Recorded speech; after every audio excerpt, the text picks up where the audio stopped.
আসসালামু আলাইকুম সবাইকে। এই যে দেখতে পাচ্ছেন আপনারা, এখানে আমার মামা নিজের হাতে টমেটো, পেঁয়াজ, মরিচ কাটলো। তো আজকে আমার মামা নিজের হাতে করে নুডলস বানাবে। তো আমরা তো আর কখনো জানতে পারি না এই যে মামারা নুডলস বানায় বানায় নিজে খায়, কিন্তু আজকে আমরাও খাবো।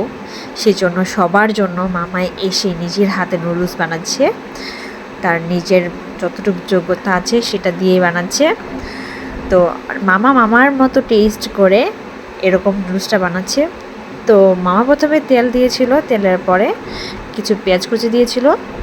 পেঁয়াজ কুচি হালকা হয়েছে, ওই সময় 2টা ডিম ফেটে দিল। তো এখন মামা এটাকে ভালোভাবে নাড়বে। তো মামার রান্না বান্না করতে খুব ভালো লাগে, তবে সব সময় রান্না বান্না করার পরিস্থিতি থাকে না। তবে উনি খুব খুশি মনে রান্না বান্না করতেছিল।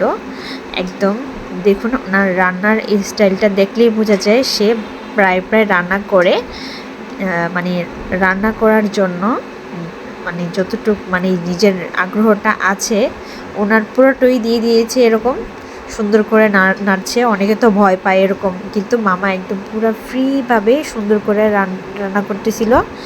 তো ডিমটা যখন হালকা একটু হয়ে এসেছে তখন মামা এতে কী দিবে সেটা আমরা দেখতে থাকব।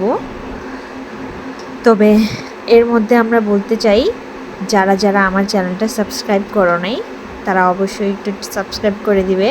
তোমরা যদি সাবস্ক্রাইব করো তো আমিও খুশি হব, তোমরাও হয়ে যাবে। তোমাদেরকে অনেক হেল্প করবো, তোমরাও আমাকে একটু হেল্প করবে। এই যে দেখো সবাই, এখন মামা মরিচগুলো দিয়ে দিয়েছে, তারপর মশলা দিয়ে দিয়েছে। আর মশলাটা হচ্ছে নুডলসের সাথেই ছিল, এক্সট্রা কোনো মশলা দেওয়া হয়নি এতে। আর যারা যারা নুডলস রান্না করতে পারো না, এখানে যারা যারা একদমই নুডলস কোনোদিন রান্না করোনি তারা হয়তো এই নুডলসটা বানানো দেখে একটু আগ্রহ করতে পারো বানানোর জন্য। তো এই যে মামা এখন মশলা দিয়ে দিয়েছে, এখন ভালো করে এটা মিক্স করবে, একটু ভাজা ভাজা করে মিক্স করবে।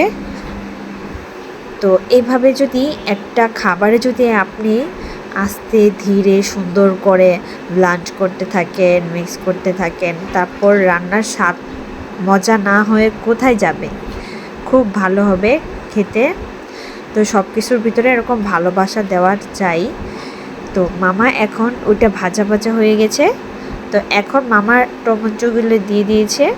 টমেটোগুলো দেওয়ার পরে সুন্দর করে আবার মিক্স করছে। তো এখানে কিন্তু কোনো হলুদ, মরিচ এসব আর এক্সট্রা কোনো মশলা দেওয়া হয়নি। এই যে শুধু স্বাদ মতো এখন কিছু লবণ দেওয়া হলো। তো এখন এটা ভালোভাবে নাড়ছে। নাড়ার সময় কিন্তু এটা খেয়াল রাখতে হবে একদম নিচ থেকে ভালোভাবে রাখতে হবে, মানে নিচ থেকে।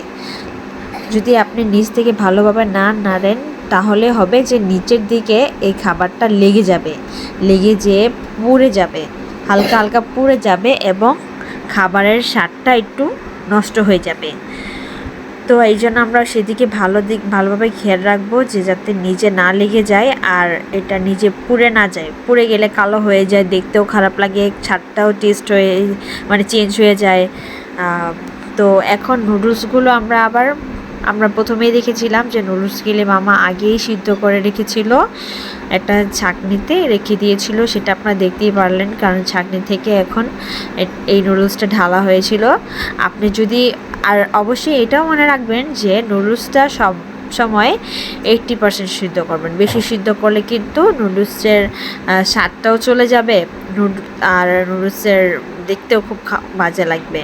তো মামা এইসব নুডলসটা ভালোভাবে নাড়তে নাড়তে এই যে এরকম একটা লুক চলে এসেছে। এখন প্রায় শেষের দিকে হয়ে গেছে নুডলসটা রান্না, একদম ভালোভাবে মিক্স হয়েছে। আপনারা দেখতেই পাচ্ছেন কালারটা কিন্তু জোস পুরো। আর এই যে এখন দেখুন আমরা কিন্তু চুলা থেকে এই নুডলসটা নামিয়ে ফেলেছি। পুরোটাই মামার হাতে করা ছিল, পুরোটাই। তো এখন এটা সার্ভ করা হবে। তো এই যে প্লেটে সার্ভ করা হলো, প্রত্যেকটা প্লেটে যারা যারা খেতে যাচ্ছিল তাদের জন্য সার্ভ করা হলো।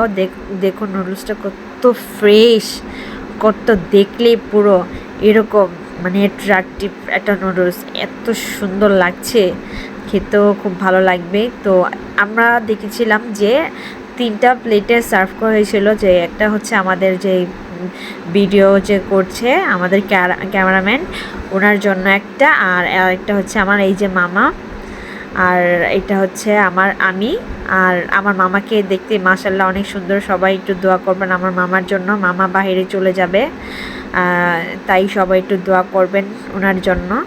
এই হাসি খুশি মানুষটা চলে যাবে আমাদের থেকে, আমার খুব খারাপ লাগছে। আপনারা দোয়া করবেন ওনার জন্য। আর আমার